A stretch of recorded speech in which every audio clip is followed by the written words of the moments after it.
लुधियाना के सुनील और उसकी बीवी रीटा एक अच्छे और संपन्न परिवार से ताल्लुक रखते थे। एक दिन रीटा की भाभी उसके घर आती है।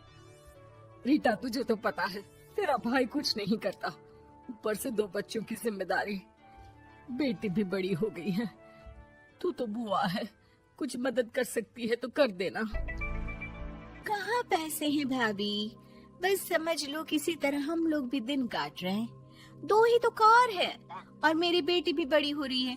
अब उसके लिए कार लेनी है तो 10 लाख का खर्चा तो लग ही जाएगा। तभी वहाँ सुनील आ जाता है।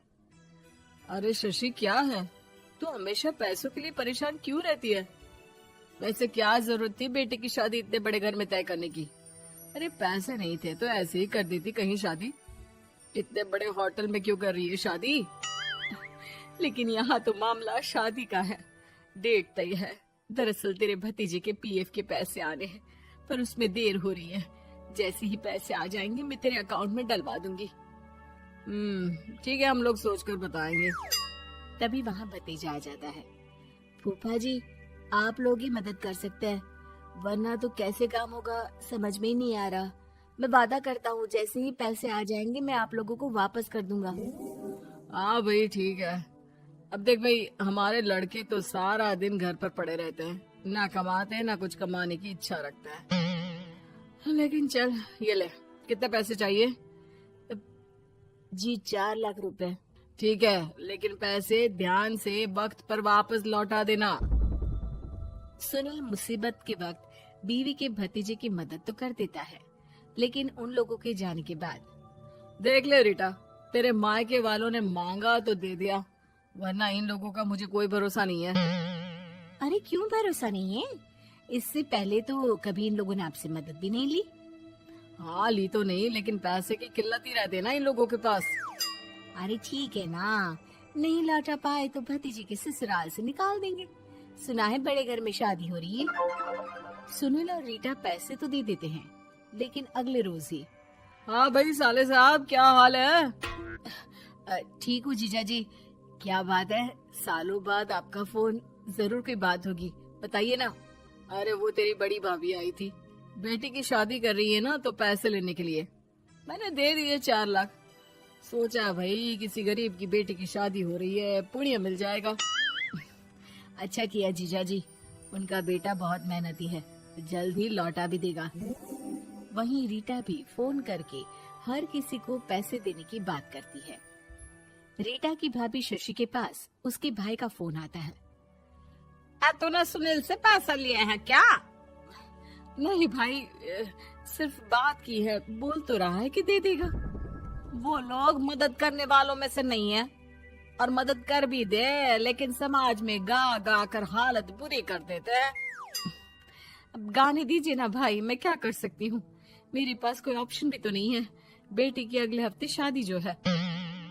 शशि की बेटी की शादी हो जाती है, लेकिन शादी के 1 महीने बाद ही सुनील का फोन भतीजे के पास आता है। हाँ भाई, शादी तो हो गई हम लोगों की दुआ से। अब देख, ऐसा ही फायदा होता है पैसे वाले रिश्तेदार हो तो। तेरे वक्त पर हम कैसे खड़े हो गए थे, लेकिन अब पैसा लौटा दे भाई। जी, मैंने पीएफ के लिए अप्लाई कर दिया था, उसकी नोटिफिकेशंस मैं आपको भी भेज देता हूँ। मुझे लगता है 10 दिन में पैसे आ जाना चाहिए। जैसे ही पैसा आएगा मैं आपके अकाउंट में डाल दूंगा। और ना जी ना, कोई नोटिफिकेशन नहीं चाहिए, पैसा चाहिए, पैसा। ठीक है अंकल, बस 10 दिन का समय दे दीजिए। अभी हफ्ता भी पूरा नहीं होता कि भतीजे के पास उसके गांव के दूर के चाचा का फोन आता है। अरे बेटा, क्या बात है, सुनील के कोई पैसे ले रखे हैं तो दे क्यों नहीं देता? हाँ चाचा जी, बात तो हुई थी, 10 दिन का वक्त मांगा है, उम्मीद है हो ही जाएगा। अरे फोन कर रहा है, रोज बता रहा था कि बेटी की शादी में मदद की थी। अब क्या है ना, भले ही शादी 10 दिन रोक देते, लेकिन सुनील से मदद नहीं लेनी चाहिए थी।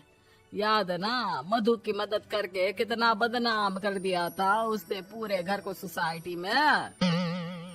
हाँ चाचा जी, मैं भी यही सोच रहा था कि उन लोगों से मदद नहीं लेनी चाहिए थी। कई लोगों के फोन आ चुके हैं। वहीं रीटा अपनी भाभी को फोन कर देती है। क्या है भाभी, कब पैसे लौटाओगी? पता है ना ये कितना बोल रहे थे, तुम्हारे बोलने पर मैंने पैसे दिए हैं। भाभी अब तो आपके बेटे की कार बेच दो और हम लोगों के पैसे दे दो। अरे लेकिन रीटा, बात तो 3 महीने की हुई थी ना, अभी तो 2 महीने भी नहीं हुए पैसा लिए, थोड़ा तो सब्र करो।